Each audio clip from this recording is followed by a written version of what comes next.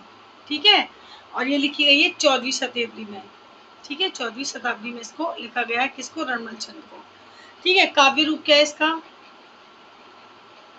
ये क्या है? वीर गीत एक। ठीक है, वीर गीत है ये। नेक्स्ट देखिए, ईडर के राठौर राजा। ईडर के राठौर राजा। ठीक है, ईडर के राठौर राजा हैं। रणमल की पाटन के। रणमल की पाटन के। ठीक है, सूबेदार जफर खां पर। सूबेदार जो थे कौन? जफर खां पर। ठीक है, जफर खां। प्राप्त विजय का वर्णन है। प्राप्त विजय का वर्णन है। अब ये जो रणमल छंद है, ये जो श्रीधर लिखा गया है, उसमें वर्णन किसका है? उसमें राठौर के जो राजा है रणमल रणमल क्या हुआ, उन्होंने पाटन के जो सूबेदार थे उन पर विजय प्राप्त की और इसका इसमें वर्णन किया गया है। ठीक है, यह 70 छंदों का काव्य ग्रंथ है। यह 70 छंदों का काव्य ग्रंथ है। ठीक है,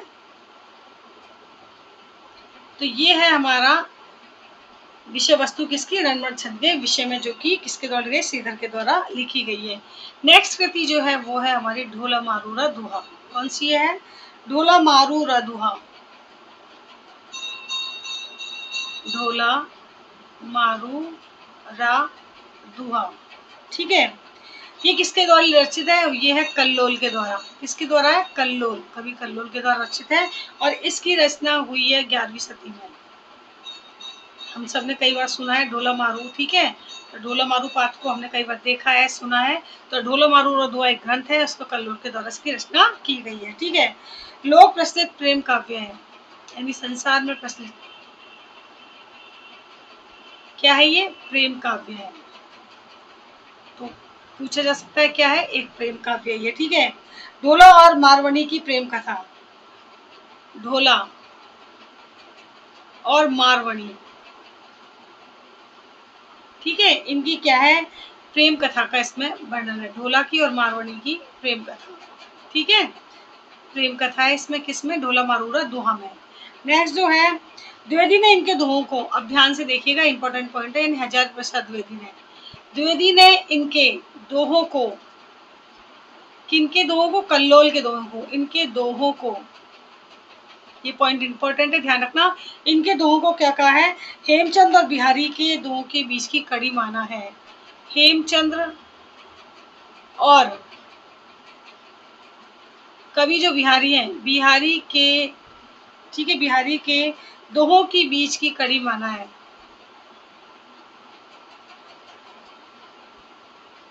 बीच की क्या माना है? कड़ी माना है। ठीक है, तो हमें क्या रखना है? ढोला मारूरा जो दुआ ग्रंथ है, ये जो रचना है किसके द्वारा है? वो है कल्लोल के द्वारा। 11वीं सदी में लोकप्रिय प्रेम कथा है, ढोला और मारवाड़ी प्रेम कथा है, और जो हजारी प्रसाद द्विवेदी है इनके दोहों को हेमचंद बिहारी के दोहों के बीच की कड़ी माना है। तो ये पॉइंट हमारा इंपॉर्टेंट है, किसने ढोला मारूरा दोहा को हेमचंद बिहारी के बीच की दोहों की कड़ी को माना है? वो कौन है? वो है हजारी प्रसाद द्विवेदी जी। ठीक है, हजारी प्रसाद द्विवेदी जी। अगला जो हमारा ग्रंथ है वो है अमीर खुसरो। अमीर खुसरो, अमीर खुसरो के ग्रंथ नहीं है, इनके बारे में हम देख लेते हैं क्या है ये। अमीर खुसरो नाम सुना ही होगा। अमीर खुसरो साहित्यकार है। अमीर खुसरो क्या है? साहित्यकार है। अभी तक हमने रासो ग्रंथ पढ़ा और रासो ग्रंथों में ग्रंथों के नाम देखे। अब हम इसमें अमीर खुसरो साहित्यकार उनके बारे में देख लेते हैं। सबसे पहले हमारे हैं अमीर खुसरो। ये इनका समय माना जाता है 1253, 1253 से 1325 ईस्वी इनका समय माना जाता है। किसका? अमीर खुसरो का। तो अमीर खुसरो के बारे में सबसे बड़ी बात क्या है कि इन्होंने अपनी बात को बड़े ही चमत्कारिक ढंग से अभिव्यक्त किया है। ये इनकी खासियत है सबसे बड़ी। किसकी? अमीर खुसरो की। तो उन्होंने क्या किया है? पहेलियों और मुकरियों में उक्ति का, पहेलियों व मुकरियों में, पहेलियों में मुकरियों में उक्ति व चित्र की, उक्ति वैचित्र की, ठीक है, वैचित्र की प्रधानता, यानी इन्होंने जो बात कही है उसमें वैचित्र ढंग से, यानी बड़े विचित्रपूर्ण ढंग से, विशेष ढंग से कही है अगर हम कहें, यानी चमत्कारी ढंग से इन्होंने अपनी बातों को अभिव्यक्त किया है। किसके माध्यम से किया है? पहेलियों और मुखरियों के माध्यम से किया है, ठीक है। अब नेक्स्ट है खालिकवारी, इसी में है खालिकवारी। खालिकवारी फारसी हिंदी शब्दकोश है। क्या है? फारसी हिंदी शब्दकोश है, ठीक है, जिसे आप डिक्शनरी कहते हैं, तो हिंदी फारसी डिक्शनरी बन जाती है खालिकवारी। तो पूछा जाता है, इंपॉर्टेंट है ये भी। क्या है? इंपॉर्टेंट है, क्या है कि खालिकवारी क्या है, तो खालिकवारी क्या है और किसकी किसकी रचना है, तो खालिकवारी क्या है? फारसी हिंदी शब्दकोश और अमीर खुसरो की रचना मानी जाती है, ठीक है। आवाज एक खुरसनी, आवाज एक खुरसनी, आवाज एक खुरसनी। अब ये रचना किसकी है? ये भी इन्हीं की है। और ये क्या है? संगीत विषयक ग्रंथ है, संगीत विषयक क्या है? ग्रंथ है। कौन सा? आवाज़े खुरसनी। अब आवाज है तो आपको समझना है कि संगीत से संबंधित है ये, ठीक है, तो संगीत संबंधी ग्रंथ है, पूछा जा सकता है। नूह सिपहर, नूह सिपहर, ठीक है, नूह सिपर ग्रंथ में, नूह सिपर में क्या है? तो नूह सिपर जो ग्रंथ है, इस ग्रंथ में, इस ग्रंथ में भारतीय बोलियों का विस्तृत वर्णन है। किसका वर्णन है? भारतीय बोलियों का विस्तृत वर्णन है नूह सिपर में, भारतीय बोलियों का विस्तृत वर्णन, ठीक है, विस्तृत वर्णन है। तो हमने देखा मीर खुसरो की जो समय सीमा ये है, इन्होंने पहले मुखरी के माध्यम से बड़े विचित्रपूर्ण ढंग से या चमत्कारी ढंग से अपनी बातों को अभिव्यक्त किया है। इनके रचना में खालिकवारी पूछा जा सकता है, खालिकवारी क्या है, इसमें क्या विशेषता है, किसकी रचना, तो खालिकवारी हिंदी फारसी का शब्दकोश है, मीर खुसरो की रचना है।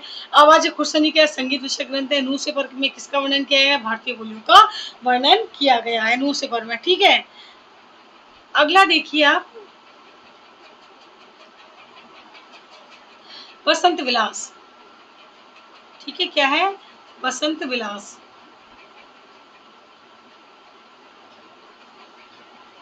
वसंत विलास रचनाकार क्या है? अज्ञात। इसके रचनाकार के बारे में क्या है? कुछ मालूम नहीं है, मगर ये है कि ये जो है कृति हमें मिली हुई है और इसके बारे में रचनाकार है। माना जाता है 13वीं सदी इसका, ठीक है, 13वीं सदी इसका माना जाता है। संपादक माता प्रसाद गुप्त। अब इसमें पूछा था संपादक कौन है, किसने फिर इस ग्रंथ को संपादित किया, तो संपादक है माता प्रसाद गुप्त, ठीक है, माता प्रसाद गुप्त इसके संपादक है, ठीक है। 84 दोहे प्रमाणिक माने गए हैं। कितने माने गए हैं? 84 दोहे जो हैं वो क्या माने गए हैं? प्रमाणिक माने गए हैं, ठीक है, प्रमाणिक माने गए हैं, ठीक है। क्या है? श्रृंगारिक काव्य है। कौन सा है? श्रृंगारिक काव्य है ये। कैसा है? श्रृंगारिक काव्य, ठीक है। स्त्रियों पर बसंत के विलासपूर्ण प्रभाव का चित्रण, स्त्रियों पर बसंत के विलासपूर्ण प्रभाव का चित्रण,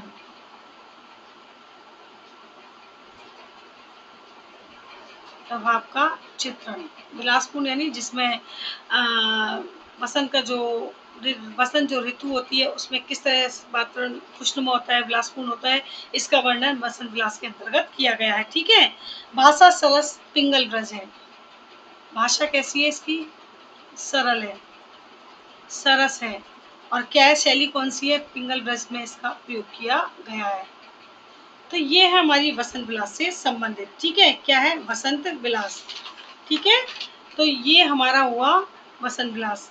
आई होप आपको समझ में आ गया होगा। जैसा कि मैंने आपको अमीर खुसरो के बारे में बताया, आपको मैंने रासो ग्रंथों के संबंध में सारी जानकारी दी, पृथ्वीराज रासो, परमाल रासो, और भी जो रासो ग्रंथ है जैसे अमीर रासो है, ठीक है, विजयपाल रासो, बीसल देव रासो, जयनगर परमाल रासो, इन सब के बारे में आपको बताया। इन सभी के विषय में आपको एक बात ध्यान रखनी है, इनके रचनाकार के बारे में, इनकी भाषा शैली के बारे में और इसका कथानक क्या है, इसकी विषय वस्तु क्या है, इसको आपको विशेष रूप से ध्यान रखना है, ओके।